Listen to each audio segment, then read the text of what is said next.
Télévision, la chaîne à l'exigence. Mesdames et messieurs, fidèles abonnés, bonjour. Bonsoir pour ceux qui vont nous suivre le soir. Bonjour. Nabaye Baola Nabiso Natongo. Excellent week-end à toutes et à tous. Vous êtes bien scotchés, branchés sur votre champ de valeur Tout Info. Merci beaucoup de nous faire confiance et merci d'être là. Merci de nous suivre. Merci de nous appeler. Merci de nous commenter. Merci également de nous suggérer. Certaines personnes, on a l'habitude, souvent, il y a une suggestion, ou ils ont rappelé, à chaque fois, tu as travailler, tous en collaboration avec les personnes au Balandarabissou, c'est très très bien et c'est très important. Alors, laissez-moi vous dire que nous avons quelques sujets à partager avec vous, quelques sujets à débattre avec vous, quelques sujets à analyser ensemble avec vous. Comme vous nous suivez ici à Kinshasa, je le sais que beaucoup de personnes Baolanda Bisso à Kinshasa et d'autres Bozolanda Bisso du côté Europe, Bozakolanda Bisso également na étendu à République démocratique du Congo, Mobimba différentes provinces na Bisso, bien que l'actualité politique aussi par rapport à accord et aussi au signal. He's really put a lot of time and effort, and as our friends from the respective countries can share with us. And last point, I do want to thank, you've done this already, but the African Union, Togo, and Qatar, who have been extraordinary partners, and whose help we're going to need to continue to receive in order to bring all this to fruition. So congratulations to both of you, and thank you, Mr. President. Thank you. Great job you've done. You want to start? Either way, would you like to start? First. Okay. Thank you so much. Thank you very much. Thank you so much, Mr. President, for having us here. I think I can summarize. Et la paix entre la RDC et le Rwanda, accord Rwanda-Outiko Signamé, et chaque Congolais, chaque patriote, azana moi point de vue na moko azali ko émettre et puis azana moi idée moi likanisi na ye na lolenga azali ko mondela makambo lolenga eza ko kendele mais biso toza penza lelo mingi mingi na wana te. Nous allons ici maintenant là analyser sur la musique congolaise. Je vous rappelle que l'artiste musicien Firigola depuis hier on est à Komaki Bongo na Lubumbashi.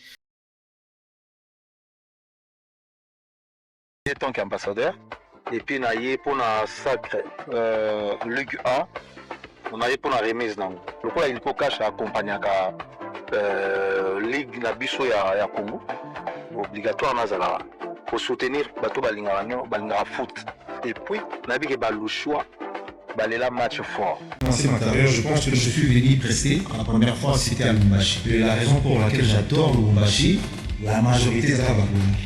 Et puis na bengi ba fano balinga so va s'intégrer na iliko cash akendaki bongo na Lubumbashi pour na contrat honoraki contrat ya moko ya ba partenaire na ye oyo ba accompagner na ba événement na et tout et partenaire wana zaki na ba azalaki na ba événement mo azalaki ko sala kuna Lubumbashi et Firigola était censé être là, répondre présent pour honorer contrat na partenaire na ye. Nous allons parler également à Luke, et artiste musicien Firigola. Merci beaucoup à la légende Firigola. Et aussi, on va finir avec cette histoire qui nous fait tous mal. Mais après avoir écouté, Balobara chef, Alia Kanyama Yamato Imi Bale, Dengue Adage Moko africain Loba. Que chef aliaka nyama ya matoi mibale, c'est-à-dire avant de juger les kambu ou bien avant de pesa mutu tort ou raison, il faut na no koyoka ba version ce qui peut être deux personnes ba ko potana, deux personnes ba ko ndongwana et avant de juger les kambu avant de pesa moko na bango raison ou tort, vous devez d'abord écouter toutes les deux personnes, toutes les deux parties, oyoki partie oya pesi version na ye et puis oyoki partie musu pa pesi version na ye. Affaire bilamba ya Koffi Olomide, mama ya bana na ye, bilamba ya le vieux Nabiso, le vieux Rambo, mama ya bana na ye, abwaki bilamba na ye libanda, abwaki biloko na ye libanda, kaka ndenge bozomona na bilili, mama ya bana na ye, abwaki bilamba na ye libanda, na nzela ya noko ya mama bana na ye, soit ndeko ya mobali ya mama bana na ye, o abingami na kombo ya tonton de tonton. Et nous venons de suivre tous La version, il y a tonton de tonton Oazali Bongo, ndeko ya mama Alia. Tonton de tonton apesi relation nini bazana ngona mama Alia. Bazali mwana ya papa Kulutu na mwana ya papa, mwana ya mama Kulutu na mwana mama Leki. Des ali relation, tonton de tonton bazana ngona mama Alia. C'est-à-dire tonton de tonton azali noko direct ya ba Didi Stone. Et a confirmé que baza penza mibale belé na famille te aza lokola mobali yemoko ya ngona zora ba les devant ya makambo ebele. Et après avoir kolanda version ya tonton de tonton, nanu pe toyoki version ya partie ou bien version à côté ya vieux Ramboté, mais du moins et puis si biso quand même idée à co-analyser ensemble. Nabino, je sais que vous allez commenter, vous allez parler, vous allez commenter, vous allez également nous appeler. C'est très bien. Voilà. Je vous dis bonjour, bonsoir. Encore une fois, merci beaucoup de la confiance. Merci beaucoup de la confiance au Bozali pour renouveler les temps à autres. Parlons de l'artiste Firgola. Voilà.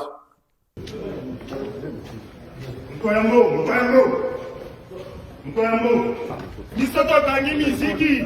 Aya. Bango bakangi ba visa. Misoto kangi miziki. Bango bakangi ba visa. Pere kole akangi miziki. Aya. Mutoyama. Bongise miziki ebe bakata na bongise.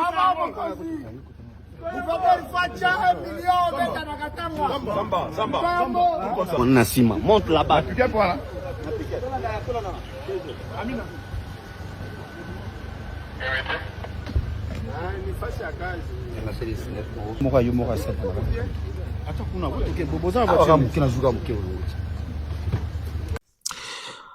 Komaki Lubumbashi depuis hier.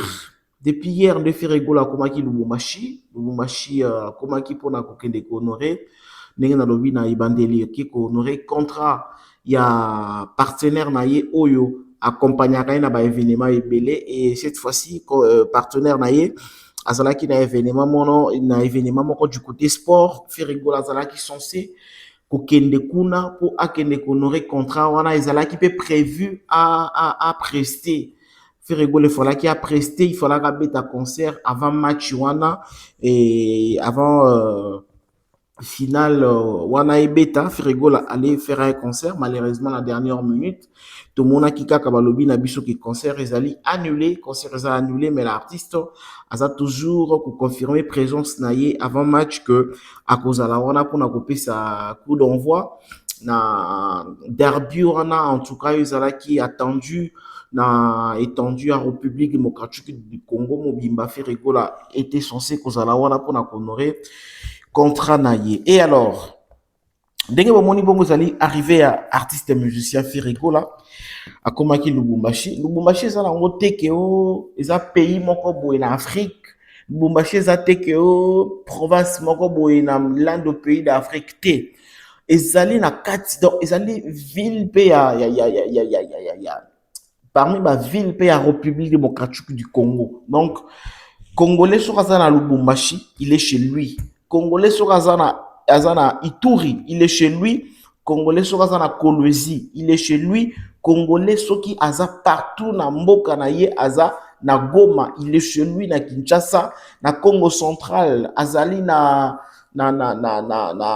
Nkamba. Donc Congolais sur qui Aza kaka na ligne de province ya Congo, Aza epai na ye Aza sans complexe. Voilà. Parlons maintenant de cette coiffure de l'artiste musicien Ferregola. Waouh! Congolais. Oh, na zoé bate, oskoto koti na département nini. Ferregola, oh, za na département ya changement de look. Ferregola, za na département changement de look. Et batu oyo, baeli biso makambo oyo. Eza bato département nini. Bolo baka na biso ba département poto yebaka.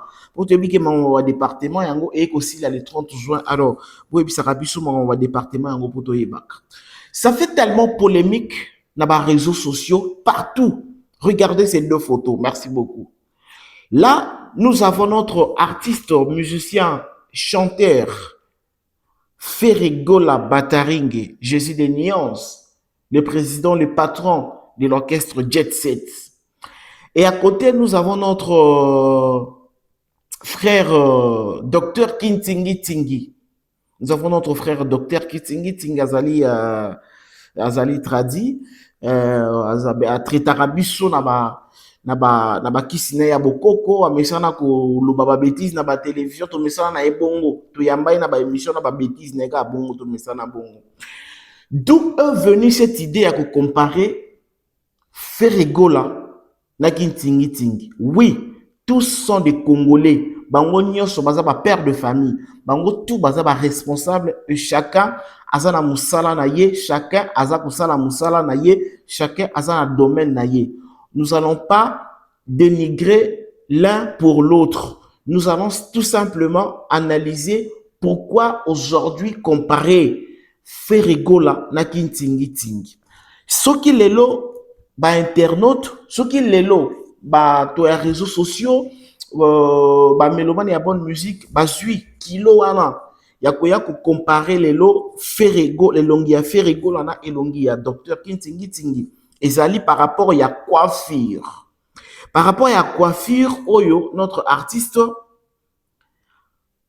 a singel nakolobani coiffure oyo notre artiste a jugé bon qu'on présenter yango devant ba Congolais, devant mokili mobimba.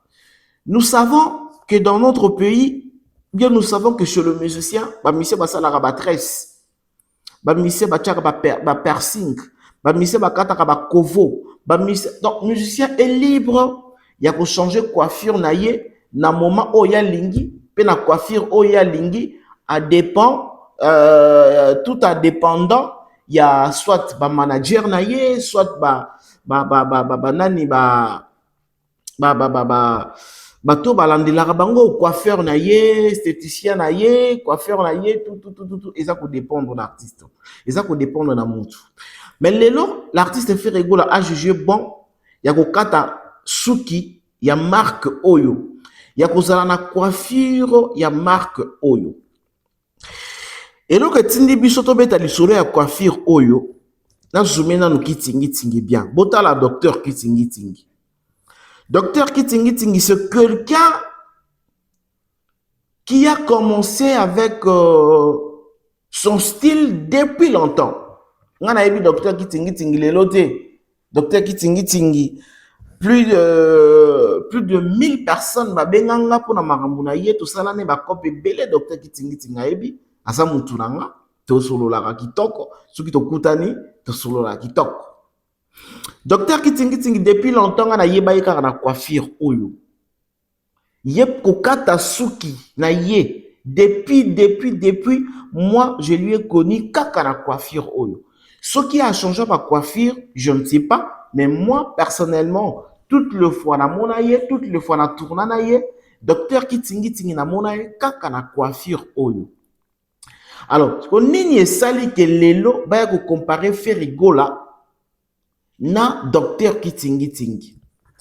Et à partir de là, nde na zongi lisusu mwa mukie sima na makambo oyo uti ko régner awa makambo ya ba légende.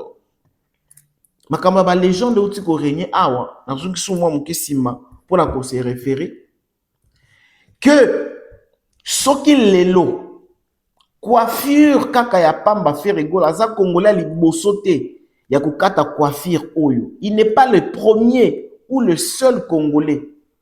Nous allons donner des exemples. Il y a des artistes, musiciens, oyo pe bakata ba coiffure depuis kala, depuis tango. Mais seulement au moment de Ferregola, nde coiffure yango eye ko lobisa mokili. Au moment où Ferregola kati coiffure oyo, nde batu baye ko tia yango ka que il y a un Kintingi Tingi o akata ka coiffure oyo. Il y a tel artiste akata yango na l'an 2000 ans. Il y a telle personne oyo akata yango avant Ferregola. Mais avant Ferregola, batikala jamais ko identifier le personne oyo bakata coiffure oyo. Et du coup, je me suis référé parmi les critères oyo et ça la ke mutu azala légende. Selon définition tout le monde a plusieurs personnes, plusieurs de nos grands frères journalistes ba pesa ba définition il y a des critères où ils allaient que ça là que mutua comme ma légende. Parmi les critères wana, na moni critère moko le pas ya faire rigola. Critère yango zanini. Ko influencer na style ou bien na habillement moko. C'est-à-dire yo kati suki na yo ou bien olati elamba na yo ou bien olobi likambo na yo ou bien opesi obimisi slogan moko boye. Tout d'un coup, mokili mobimba ou bien communauté mobimba bazui likambo na yo wana en bien ou en mal. Babandi ko interpréter yango na lolenge mususu ou soit babandi ko appliquer yango babandi ko salela yango. C'est parmi les 5 ou 4 critères oyo mutu ou bien artiste ou bien mutu na domaine songolo akoki kokoma légende mingi mingi na sur le plan musical, les pas artistes et musiciens. C'est parmi les critères oyo et koki kokomisa un artiste légende. Aujourd'hui, comme je vous ai dit, que n'a repéré critères moko et pas à faire rigola. Pourquoi je le dis? Parce que Kitingi Tingi, notre frère docteur Kitingi Tingi, abanda kokati sasuki oyo depuis bané na bané depuis ngana yebaye. Depuis ngana yebaye avant même 2020. Non, 2020 c'est récemment. Na yebi 2015. Docteur Kitingi Tingi na yebaye depuis 2015. Na yeba na mona kayeka ka mingi na ba coiffure oyo ka ngana to anokuta na mingi na limité. Nando mone mingi kaka na coiffure oyo. Mais en aucun jour, journaliste, chroniqueur, musicien, porte-parole, analyste, en aucun jour, mutu moko aleka na télévision pour aya ko sala analyse ou bien aya ko sala critique sur coiffure, il y a docteur Kitingi Tingi. En aucun jour. Ata mukolo moko te, docteur Kitingi Tingi, mutu aleka na télévision, pour na koya kosala analyse sur coiffure na ye, ke bota na ninga kati suki oyo, ebimisie kitoko, ebimisie malamu, ebimisie mabe soit. Mais aujourd'hui, tellement l'artiste Ferigola a choisi, il y a que se faire coiffer, na coiffure oyo, il y a que juger bomba kataye modèle ya suki oyo, et comme sujet, il y a débat na ba réseau, et comme sujet, il y a que finga artiste, et comme sujet, il y a que kumisa artiste, et comme sujet, il y a que dénigrer artiste, et comme sujet, il y a que lobela artiste. Ce qui prouve que l'artiste azali influenceur, artiste azali leader d'opinion, que notre artiste Ferrigo azali penza leader d'opinion, et notre artiste Ferrigo azali ko répondre na ba critères oyo tokoki ko benga epé légende.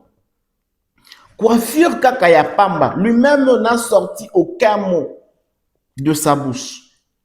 Ferrigo la abimisi alobi atali kambo moko te concernant coiffure oyo. Mais vous-même regardez comment YouTube, Facebook, ainsi que TikTok partout, les analyses et zongi, kaka pona ko beta li solo ya coiffure ya Ferrigo la. Et pour d'autres, ceux qui balobi ba comparer Ferrigo la na docteur Kitingi Tingi, ezali ko ridiculiser Ferrigo la pour na kota la grandeur ya Ferrigo la et puis kota la docteur Kitingi Tingi. Non, ne vous trompez pas. Kitingi Tingi azali responsable na kwa na ye, azali patron ya entreprise na ye et puis azali génie na domaine na ye azali kosala. Également peut Ferrigo la azali patron boss na kwa na ye. Donc, comparer Elongi à docteur Kitingi Tingi na Ferrigo là, selon mon avis, je ne pense pas que ça qu'on ridiculiser Ferrigo là. Non. Et ça qu'on ridiculiser Ferrigo là, mais ça juste co-identifier mutu oyo akata suki wana depuis kala balobela yete Peno batikala pe kolobela ete, mais aujourd'hui grâce à Ferregola, beaucoup de personnes ont bayebaka pe kitingi tingité. Vous savez combien de personnes bayebi kitingi tingité na mboko? Ba ebele.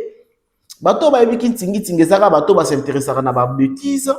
Et ça, bato ba s'intéressera na ba biloko na biso ba bokoko, mais là buka mbetu, mais là buka maman, nde bato ba s'intéressera na docteur kitingi tingé. D'ailleurs, communauté na biso pe nyonso te bayebi docteur kitingi tingé. Moi mukie kaka ne bayebi. Et aujourd'hui à travers cette coiffure, Oyo, l'artiste Ferregola a choisir bakata ye yango. Comme ça que et coïncide que ça même coiffure na kintingi tingi. Botal la nenge Ferregola pesi docteur kintingi tingi succès. Vous voyez combien de marchés docteur kintingi tingi actuellement alinga joie grâce il y a comparaison de ba comparer na Ferregola. Et c'est ça qu'on appelle leader d'opinion. C'est ça qu'on appelle influencer quelque chose dans le mal ou dans le bien. Ferregola a influencé vraiment. Bravo à l'artiste musicien Ferregola. Très très bravo l'artiste musicien Ferregola. Oyo a prouvé biso lelo qu'il n'est pas un petit artiste. A prouvé biso lelo ba capacité na ye que tout ce qu'il fera, tout ce qu'il peut faire, il y a bientôt Yamabé, vu que Aza star, Aza ko influencé la jeunesse, bakolobela yango makasi en bien ou en mal. Tozui les sous exemple mususu. Nazonga, wana ezali publication ya ndeko na biso Fifisiwa. Merci beaucoup, na pesi mbote. A publié photo o ya héritier Watanabe. C'est en 2017 que l'artiste héritier Watanabe a se coiffa ndenge moko na coiffure au Ferregola se coiffer lelo na 2025. C'est-à-dire héritier pete mutabanda yango. Kitingi pete mutabanda yango, faire pete mutabandi yango, bango tout bakuta yango. Héritier akata look oyo na 2017. 8 ans après, tu comme on a fait Ferregola en 2025 à Kati yango. Entre vous et moi, les mélomanes de la bonne musique. Bah fanatique y a bah musiciens, soyons un peu honnêtes. Tous sont des musiciens congolais, bah on la fierté à Congo. Na 2017, tant héritier à Kataka coiffure oyo. Quel est cet analyste? Quel est ce journaliste? Quel est ce communicateur? Quel est ce youtubeur ou bien tiktoker à l'écran à la télévision à critiquer coiffure y a hérité en 2017 ou bien à comparer à Kitingi Tingi parce que en 2017 Kitingi Tingi existait toujours, existait déjà. En 2017 Kitingi Tingi existait déjà dans la bakop naïe. Quel est ce musicien ou bien quel est ce communicateur? Oh, il y en a 2017 à ça l'analyse sur coiffure au héritier Kata en 2017. Mais pour la nini kaka RFR ko Kata en 2025 de ba ko c'est l'analyse entre biso. Tout le monde a que différence ces alliés. O ba benga leader d'opinion. O ba benga quelqu'un qui influence yangoyo. Preuve yangoyo. Héritier Akata yango na 2017 tango kala 2017 et bien ça peut wata kitoko makasi et bien ça peut wata bien a changer look et bien ça peut wata kitoko bien makasi ça là est bien a changer look mais coiffure héritier oh ya 2017 analyse ça là mais pas ya et pas ya nani critique et ça la met pas ya nani comparaison na kintingi tingu bien comparaison na artiste mususu bien comparaison na mutu mususu et salama et pas ya nani na sala yango aucune personne na sala yango. Je ne pas dit que héritier c'est un moindre, que héritier c'est un petit T. Héritier c'est un petit T. Na juste kaka exemple que en 2017 héritier kataka suki oyo mais muta lobela yango te et ça la peut polémique te et ça la peut ba référence te que nana kata avant héritier nana kati pendant héritier nana kati après héritier et tika na osala mate. Mais aujourd'hui en 2025 faire aiko kata même coiffure bota la lolenge et boti ba polémique fali akata yango kala faire akati yango kala sikoyo kitingi tinga kata yango kala faire akokani na kitingi tingi. Tout cela, selon moi, ça ne peut pas déranger l'artiste. Ça prouve seulement grandeur et star na biso. Et ça peut prouver qu'il y a grandeur et artiste na biso que, en tout cas, cet artiste, lelo soka lobi likambu, mukili mobimbe goyoka. Soka sali likambu, mukili mobimbe ko comprendre. Soki aboyi to antimi likambu, mukili mobimba bakoyeba yango. C'est pourquoi il est interdit et interdit, fermement interdit aux artistes de dire de n'importe quoi. Est-ce qu'on a pesipé bate belé raison oyo bazalaka batenaka rigueur makasi na fait rigola pona koloba français.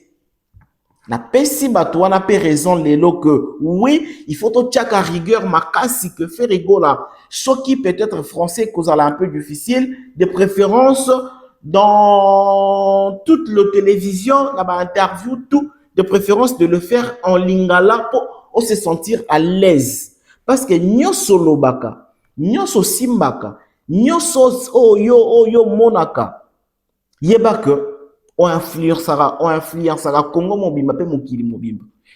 Preuve nango lelo pour na coiffure kara ya pamba. Preuve nango yango lelo. Donc, rigueur fait ça la ramakasi. Dans ma sortie médiatique qui est artiste fait rigola. Là, je m'adresse directement maintenant. Je m'adresse maintenant directement dans ma communicateur. Dans ma toba jiraka fait rigola. Ba manager, ba communicateur, ba collaborateur ou ba manager a fait rigola. Il faut qu'on s'en attention. La sortie médiatique nion sur artiste. Il veut dire quoi?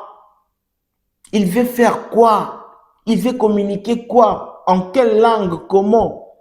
C'est très capital, très très important. En tout cas, rigueur au bateau na kaye, ce qui peut-être a gaffé en français, l'élo na pesi bateau a raison. Parce que nous avons plusieurs musiciens au bagafara na ba français. Ah, mais banalise ça la maraté le col la banalise ça la mais pas faire soit gaffé en français. Donc, il faut retenir compte na yango nyonso. En 2017, comme je le dis, l'artiste Watana hérité akata coiffure oyo mais bat banaliser yango te. Aujourd'hui en 2025 Ferigola aiko kata yango talande bat banaliser mais na 2010 kitingi akata coiffure oyo depuis 2010 abana ko kata coiffure oyo ata mutu moko te analyser mais à partir ya lelonde pour ka Ferigola akati photo o akati pardon coiffure oyo tomoni babimisi ba photo ya kala ya kitingi ba comparer na Ferré. Tomoni ba keko kundola ba photo ya héritier pona koloba ke héritier kata yango kala poka baloba ke Ferré alandi. Oui, Ferré alandi mais na kolanda ya Ferré nde pesi yango succès. Donc ce qui Ferré alanda kité, ce qui Ferré kata ki coiffure lelo té, nde peut-être ba coiffure oyo elobamité. Il peut être polémique à coiffure et l'obamité, tout ça n'a pas de polémique, il y a Virambo, na ba seme qui n'a ou soit tout ça n'a pas de département, il y a ba challenge, il y a ba le plus belle femme d'Afrique.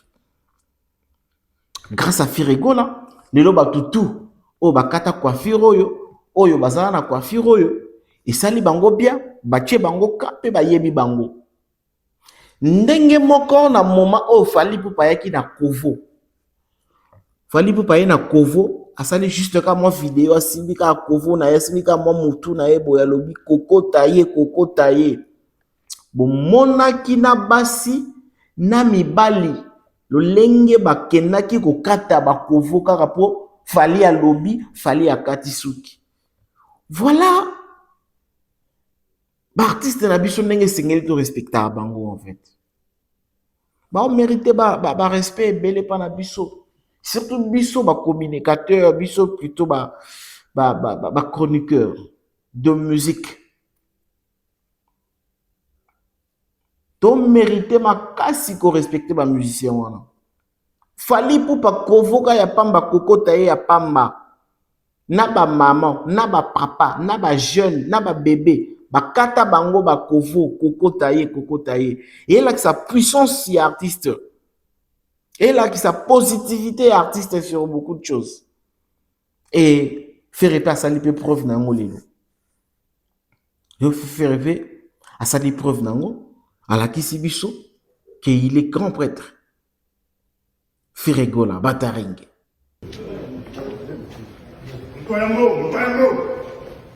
Mkwambo, misoto kangi miziki, aya, bango bakangi ba visa, misoto kangi miziki, bango bakangi ba visa, fere kole akangi miziki, aya, bongise miziki, ebe bakata ba bongise.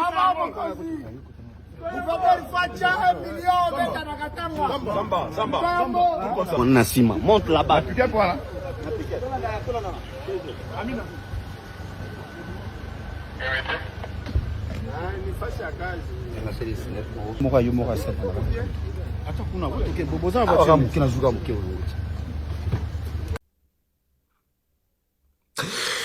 Voilà, mesdames et messieurs, nous avançons avec notre émission. Vous êtes partout, vous nous suivez. Nous allons directement prendre le sujet affaire Koffi Olomide.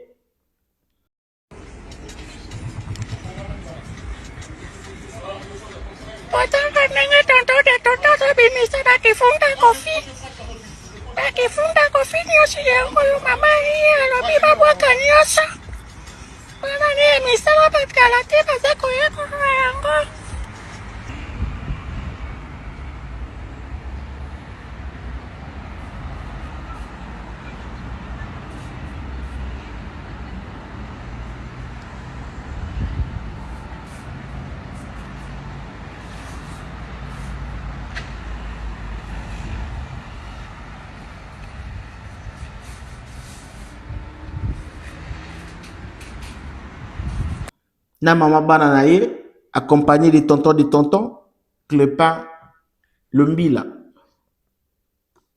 Où en sommes-nous avec l'affaire Bilamba ya Koffi Babouaki Libanda? Pourquoi Bilamba ya Koffi et Babouaka Malibanda kaka na mois de juin 2025 na moment où l'artiste azali ko séjourner pe kaka na France yango? Ndenge tobeta lisolo boye Koffi Olomide aza na France, si je ne m'abuse pas. Koffi Olomide aza na France. Je ne sais pas s'il est déjà de retour. Mais pourquoi et comment kaka na juin 2025 de Bilamba ya Koffi ko bima Libanda?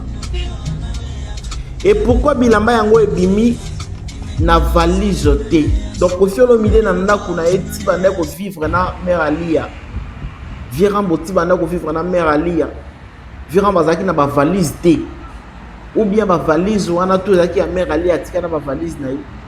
Pourquoi Bilamba ya Virambo ebimi na ba sac ya ebimi na ba sac wana ya dignité? Pourquoi pe ebimi na lolenge wana? Nani pe abimisi yango? Na ba photo to moni ke muta abimisi yango, ezali tonton de tonton. Nini sali siko ke non, tonton de tonton abimisa yango. Et pourquoi car na moment tonton de tonton zali ko bimisa ba biloko ka Virambo alati kaka t-shirt ya Fally Ipupa. Oyo que actuellement climat na Virambo eza bien ti. Malati kaka t-shirt ya Fally Ipupa. Pourquoi car na moment oyo na jour ango fakala taka t-shirt wana? Makambo yango ebandi ndenge nini? Makambo yango ebandi wapi? Et question majeure, qui y avait filmé cet événement? Question majeure. Nani a filmé qui séance oyo ya biloko ndenge zobima et puis biloko ndenge zokota na mutuka. Nani a filmé qui yango? Nani a publié? Nani a luki buzz? Nani a zo bebisa, a zo sali réputation ya nani? Déjà, nakoya obosana. Avant to kota na ba détail tout. Après ça comme exemple moi comme notre bolanda biso. Aujourd'hui papa Wemba n'est plus. Na lobité que Kofi Azagon na oya te kama oh to batela Kofi te si da to loba yango. Mais boyo kaka exemple na nga usika na ok nango. Aujourd'hui papa Wemba n'est plus. Paix à son âme. Kofi Olomide est vivant. Na moment où papa Wemba tango akufi. Juste après liwa ya papa Wemba. Papa Wemba tikela biso ndaku na ye résidence na ye na ma campagne na place commerciale. Est-ce que tu es banda kwa papa Wemba? Na moment où papa Wemba kufi, makambo matanga eleki makambo nyonso eleki tout normal. Ba komi maintenant qu'on réfléchir comment garder les habits, les souliers, le babouche, les trophées, le cassette, le CD, les histoires de Papa Wemba. Que tokoki ko perdre babilamba ya Papa Wemba te. Tokoki ko perdre biloko ya Papa Wemba te. Papa Wemba zalaki monument, Papa Wemba zalaki légende. Surtout elamba oyo Papa Wemba kufelaki nango tokoki ko perdre yango te. Babilamba oyo papa Wemba défila nango na ba défilé ya mine na mukili. Oya betelango ba grand concert. Oya salelango ba événement minene, abetelango ba asalango ba voyage belé ya minene. Lelo presque tous ces habits ezana ndaku ya papa Wemba na ma campagne. J'ose croire que ezala ba mokoto, ezala bilamba, ezala ba montre, ba trophée, ba biloko presque nyonso ya papa Wemba akufa, mais lelo soki mutu auti ata wapi mwana abotami akoli akomi na niveau nini soki amoni image mobo ya papa Wemba que non on avait un artiste, un musicien papa Wemba alataka boye tala salaka boye. Est-ce que je peux encore voir ces habits jusqu'aujourd'hui? Bakome maepe inde tina katanda kuwana babimisi soka za mopaya babimisi lie bilamba atali ya moni soka za mwana muke babimisi lie pe bilamba atali ya moni akoti ya okili solo oyo chaussette papa Wemba alataka mukolo boye oyo Nimberjack papa Wemba alataka boye oyo ensemble ya nini alataka boye oyo eza manteau alataka na concert boye oyo eza blouson akendaka nango défilé boye. C'est comme ça. Alors, na lobby yango, na souligner eloko yo par rapport ya biloko ya Kofi ndenge bimi en désordre bongo. Aujourd'hui, même si nous perdons, si nous allons perdre Kofi, pour zaza mutu ngape na okufa, Kofi pa okufa. Soki même lelo ke Kofi a kozala te. Mais toko perdre ba biloko ya Kofi te. Pour moi, ça n'a pas été une bonne idée. Ya bilamba ya Kofi ndenge lobami. Ba CD ya Kofi, ba boulson ya Kofi, ba chaussure ya Kofi, ba ketchup, ba basket ya Kofi. Olomide ebima na ndenge wana. Et en plus, ba zwa yango image, ba filmer, ba publier yango lolenge wana. Kaka pona moi image wana kaka moi séquence wana ndenge salami. Kofi akoki pe ko perdre respect peut-être au ballet qui ba pesa ya ballet qui ba musicien ya mboka mususu. Ba musicien français, ba musicien camerounais. Moi respect peut-être ba pesa ka légende ba yoka Kofi. Kofi Ndombolo, Kofi Chacho. Respect ba pesa ka Kofi. Car moi séquence wana ya vidéo Kofi a perdre respect wana. Na souligner juste moi likamba papa Wemba Car pour un exemple que aujourd'hui, même si certaines personnes ne comprennent pas certaines choses, mais nous, autres yeba ko comprendre yango, faut ça la effort ya ko sunga. C'est très important. Biloko ya Kofi wana, pendant qu'il est vivant, c'est très important. Même à Tati Moukolonza ko décidera ko zoaka Kofi, après 10 ans, 20 ans, 50 ans, nde Kofi a okufaka. Après liwana epe biloko o babwa ki wana biloko ya Kofi, c'est très important. Parce que Kofi a sa référence à la musique na biso Congo. Kofi a lati bilamba, Kofi a sali makambo belé, oyo ba bilamba, ba chaussures, ba basket, ba biloko to lati na ba événement et serva kapé culture ya mboka d'une manière ou d'une autre. Aujourd'hui ndenge gouvernement ezali ko préparer festival boy. Na festival on a so ba sala ba exposition. Ba ko ke na kwa papa ba misi biloko papa ba ko sala ba ko exposer pe yango. Et sungi pe culture na biso. Papa baza vivante, mais quand même biloko lata makamba sala ba yango ba exposer et bénéficier pe na gouvernement congolais. De même avec Kofi. Pendant qu'il est vivant, ba kozwa ba biloko Kofi lata na ba ifrakata. Ba biloko Kofi lata na ba loi, ba biloko Kofi lata na ba événement belé. Ba ke kuna ba exposer, ça va bénéficier la culture mboka na biso. Voilà, avançons. Après avoir Kolanda avec beaucoup d'attention, Clapin Lombila, Ouazali Ndeko, Yamera Badidi, Seme qui a Virambo. Après avoir Kolanda Clapin Lombila, je vous dis la vérité, Makamboza m'a flou, Makamboza compliqué. Selon Clapin Lombila, Biloko wana ti e bimi place wana, e bima ki na présence ya bandeko ya Kofi.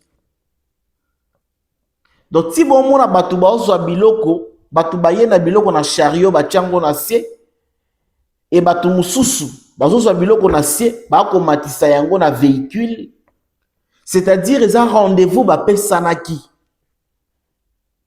Côté ya Kofi, famille ya Kofi, bandeko ya Kofi, na batu ya mama ba Didi, na ba Didi Stone, de ba pesanaki rendez-vous place wana, PR wana, pour ba bimisa biloko Virambo ba tiango wana, après bandeko Virambo ba récupérer biloko ba kende nango.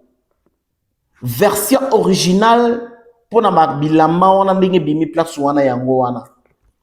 Donc bango ba ki na intention te ya ko bimisa biloko wana place ezalaki ba tia yango libanda epolela mbula elala kaka place wana. Non, intention ezalaki te. Donc biloko wana e bimaki libanda jour wana parce qu'il y avait un rendez-vous moko manqué pendant des années. Ba pesa na rendez-vous pour na biloko wana ekende pendant des années. Ba pesa na rendez-vous pour na biloko wana ekende. Alors rendez-vous yango ezalaki respecté kaka jour wana. Des rendez-vous ezalaki respecté. Batu ya Virambo baye, batu ya mama ba Didi Stone baye, ba bimisi biloko Virambo ba tiango wana, nde batu ya Virambo ba récupérer biloko na bango ba kenango. Alors pourquoi ebimi na ba sac wana ebimi na ba valise te? Pona koyoka, c'est comme si déjà biloko wana esi ebima kala na ndako ya mère ba Didi Stone. Donc biloko wana ezalaka susu te e bandaki susu kozana ndako ya mère ba Didi Stone te. Biloko wana efanaka déjà quelque part esika oyo bafutelaka yango mbongo le jour. Donc esika oyo efanda bafutelaka yango mbongo nango, je sais pas si le jour, le mois ou bien la semaine, je ne sais pas. Mais du moins bilamba ezalaki lisusu te na ndako ya mama Didi Stone. Mama Didi Stone abimisaki déjà bilamba na depuis kala ataki sika mo bwata ko futela yango mbongo e banda ko zela kaka mukolo Virambo akotinda batu baya ko zwa biloko po bakende nango. Et c'est le jour où wana de Virambo tindaki batu ba zwa biloko de ba ko zwa biloko bakendaki nango. Alors ebimi na saki ya bongo parce que maman ba Didi Stone aboyaki kosomba combien 20 combien donc vingtaine de valises parce que ba chasser wana so ba beza ba vingtaine de chassés. Donc, s'il faudra acheter le valise, il fallait qu'il y ait une vingtaine de valises. Et c'est comme si, côté à maman Balia, pardon, côté à maman Badidi Stone, Baeba qui bato ya Vierambo bazoya na ba valise. Parce que dès banda ko sola depuis kala, et là que banda osala ke ba yate ko zo bilamba, parce que banda ko luka nanu ko somba ba valise, banda ko luka no ba valise. Et mukolo ba yaki ko zo bilamba, batu ya Vierambo nde, il fallait qu'il ba ya na ba valise ya ko récupérer bilamba, ba ebe ke bilamba ngo zaki na kata ba valise. Donc j'étais déjà au courant que bilamba ya Vierambo ezala suna ndako ya ba mama ba Didi Stone te, pe en plus ezala pe na kata ba valise te. Il fallait qu'il ne bangone ba yaki na véhicule, ba ya na ba valise pour na ba ya ko classer bilamba ya Vierambo na kata ba valise na pour ba kene nango. Malheureusement, et ça l'a mis le lenge wana te, bango ba ye sans ba valise et ba memi ba saki yango kaka ndenge kendeli. Toujours na kolanda version ya Clépin Lembila. Événement wana ebimi na réseaux sociaux comment? Nani a filma qui pendant que ba biloko opération nezo salama. Opération wana nanu ya kobimisa biloko na ndako sike zalaki.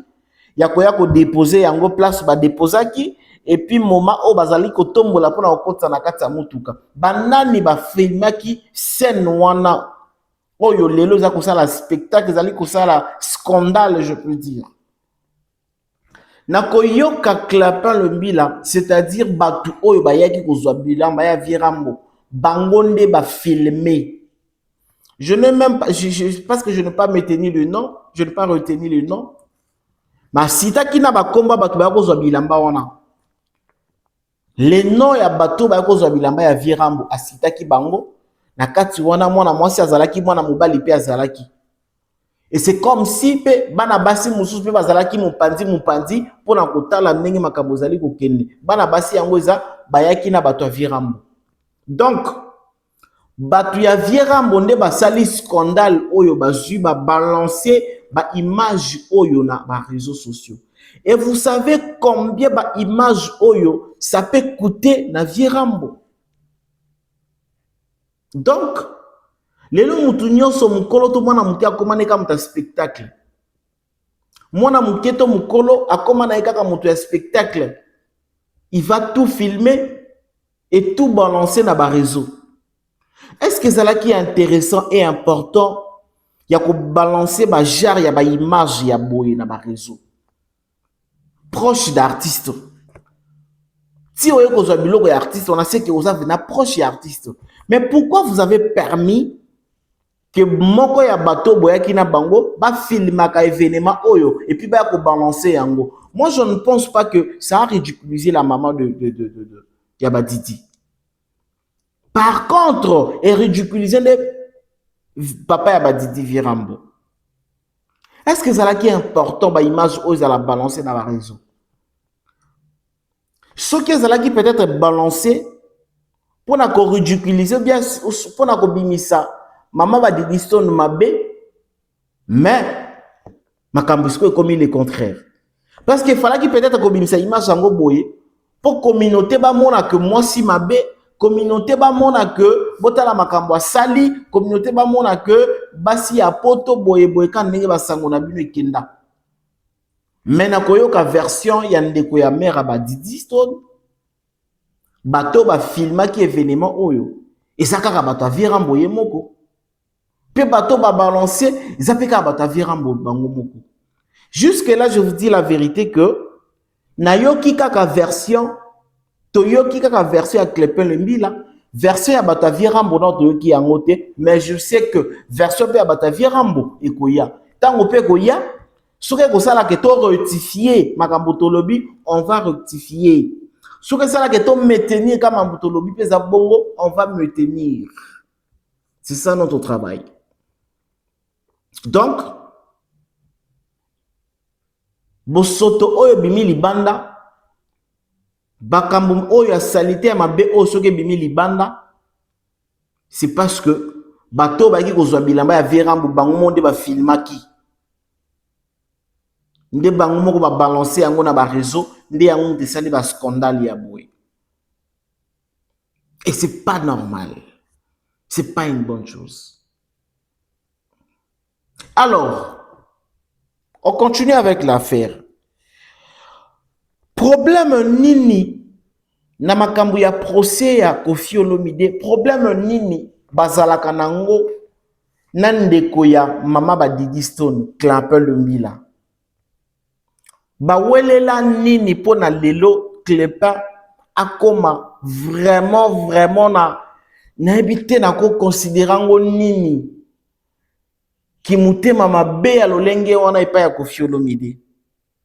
Koluka peut-être ko nuire mutu na lolenge wana. Nini salama pour que Clamper lelo a se révolter makasi bongo na vie na ye Koffi Olomide. Seme ki na ye papa ya bana na bango. Nini salama. Bref. Selon Clopin Lumbila, Oazali ndeko propre, frère propre, cousin direct, ya mama Lia, selon lui, ce qui est là, Koffi Olomide makambo koma nenge koma, parce que Koffi a sakane la ye. Virambo sakane la ye ndenge nini. Affaire Robinson Sotoyebi que Virambo azala ki victime ya makambo ya ba danseuse tout nyoso wana.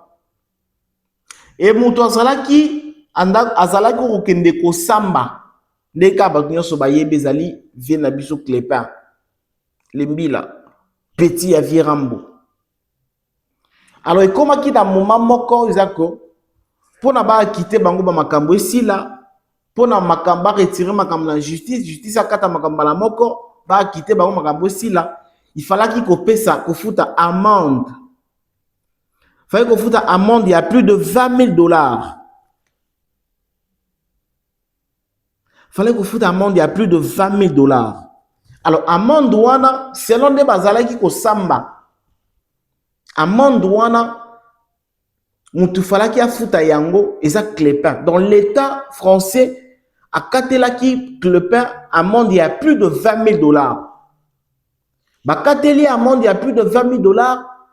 Mais bango moko bayebi le Virambo paye mon Clamper bango tout bayebi que eza nango makambo ya Clamper te. Mais vu que yem tabimisa ki mutu lokola makambo na ye lokola témoin, l'état yebi que yende fa pisa 20 000 dollars wana. Mais en réalité, la personne qui allait payer cet argent eza Virambo. Donc la personne qui allait donner cet argent, ndambu ou bien du coup la personne qui allait payer cet argent à la justice, il fallait qu'elle paye ça, il pas Clamper, ils allaient Virambo. Donc Virambo, il fallait qu'il paye ça, Clamper, plus de 20 000 dollars, pour qu'il ne foute dans le monde, oh bah c'est un qui. Parce que Clamper Zalaki payait mon côté. Clamper Zalaki. Et puis il y avait aussi une autre personne, Oyo, bah c'est un qui paye à monde, voilà, Zalaki peut témoigner pour la Virambo. Une autre personne qui peut amende moins léger par rapport à Obasenga qui Clamper. Clamper Basenga qui amende à ma casse parce que y a pesant à bimisa qui est longi. Donc aujourd'hui ceux qui viennent na makambuana ba kitaye na makambuana ba akoma na est libre. C'est parce que Clamper apporta ka garant la justice. Parce que Clamper accepta ka Kokenda ko répondre et puis ko lobape bien. Et aussi na moment on a risque ezalaki pa ya Clamper parce qu'à l'époque Clamper selon lui azalaki na on a do quitté. Donc azalaki na on a mukanda te azalaki na no sans papier. Azalaki na ba démarche na mikanda mazo kenda ka déjà ko répondre la justice na makambo oto yebi ya Virambo na ba mudasa. Na ba mudasa. Na benga ba mudasa. Voilà. Donc, Clamper pour y risque ezalaki makasi que moment où yazo lukana no azwata dok ya pamba. Mais babandi ko sambisa ye pona makambo ya bamuda sa ke no bino kuna wande ko bamba bamuda sa fort. Donc, le plus de 20 000 dollars, muto falaki ya futa yango na l'état, ils ont le Virambo. Alors, depuis lors, basenga bakatela Clamper plus de 20 000 dollars dans l'état. Après que katela ye, basolo la gana seme ki na ye, basolola kana beau-frère na ye Virambo que oui, Virambo akopesa ye mbongo wana nyonso kwa kende kufuta po makambo esila. Donc, mutu oyo falaki apesa mbongo wana po makambo tout esila, falaki Virambo. Et jusqu'aujourd'hui, attend un seul $1000, Virambo n'a pas sa Clépin, selon Maloba Clépin. Même un seul $1000 pour qu'il ne soit avancé dans la justice. Il y a France, Virambo n'a pas sa yango Clépin. Et à monde où on a l'élo, et commis qu'on pesait ma casse na vie à Clépin, na ba misala, ou bien na ko defa peut-être quelque chose, na ko luka ko ça va être le kabuboye. À tout moment, l'État comme qu'on rappelait, qu'on a na nyongo ya makasi ya l'État, oh nano futate, du coup, au commis na ba limite, na ba certaines choses, oh qu'on facilite ma ombi ya mbongo na France. Et voilà place wapi qui mutema ma BN kanda ya Clépin pour na Koffi Olomide.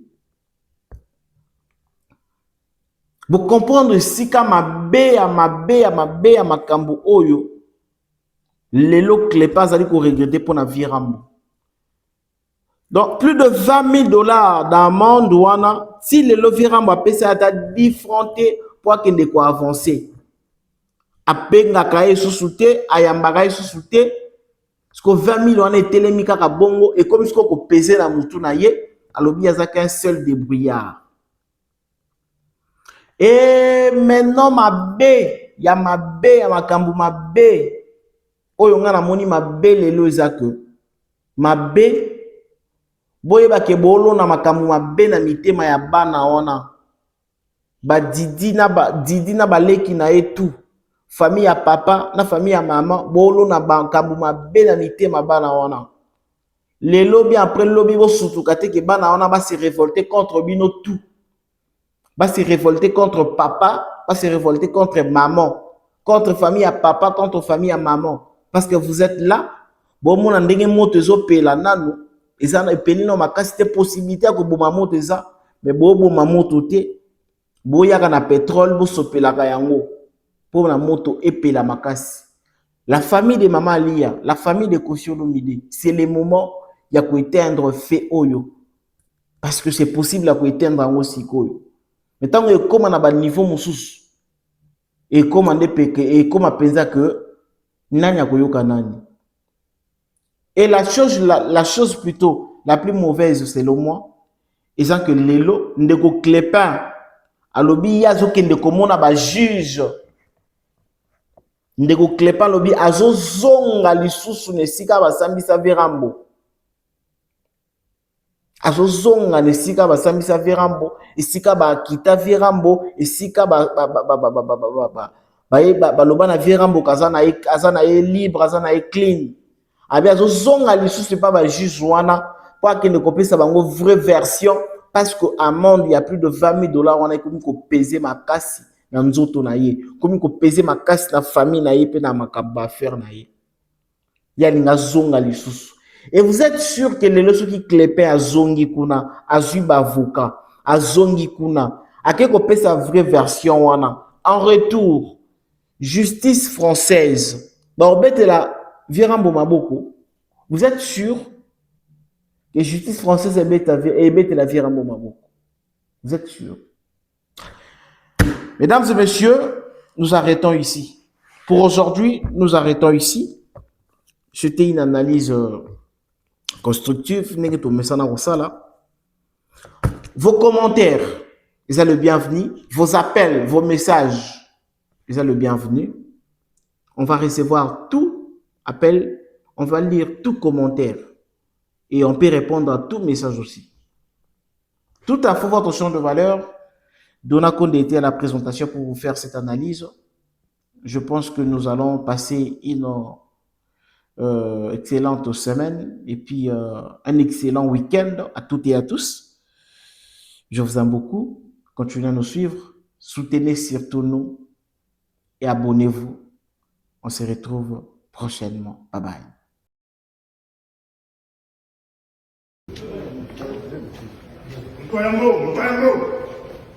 Mkwambo. Misoto kangi miziki. Aya. Bango bakangi ba visa. Misoto kangi miziki. Bango bakangi ba visa. Fere kole akangi miziki. Aya. Mkwambo. Bongise miziki eme bakatanga bongise.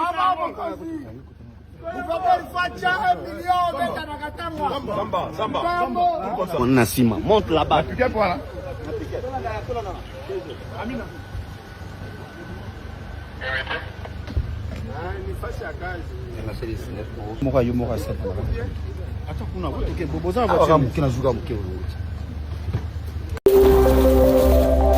Tout Info Télévision, la chaîne à l'exigence.